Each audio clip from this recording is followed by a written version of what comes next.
সাংবাদিক হাসান মেহেদী, যিনি ছিলেন ঢাকা টাইমসের একজন সাংবাদিক এবং কট্টর জামাত বিরোধী একজন সাংবাদিক। কিন্তু কি আশ্চর্য, এই সাংবাদিক যখন মারা গেল তার এতিম ছেলে মেয়ে দেখাশোনার কেউ দায়িত্ব নিল না।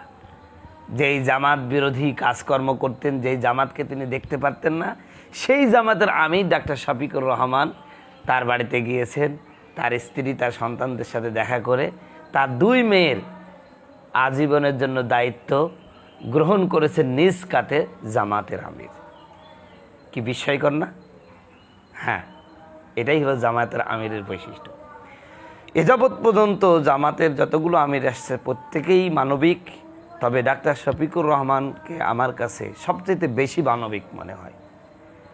আমি মনে করি যে এই বর্তমান জামাতের যে আমির, তার নেতৃত্বে ইনশাল্লাহ জামাত অনেক দূরে এগিয়ে যাবে এবং বাংলাদেশ যদি জামাতের আমিরকে প্রধানমন্ত্রী হিসেবে পায় না, তাহলে দেশের পটও পরিবর্তন হয়ে যাবে ইনশাআল্লাহ। এটা আমার আন্তরিক বিশ্বাস। আমি কওমি আলেম হয়েও তাকে আমি প্রচুর পরিমাণে রেসপেক্ট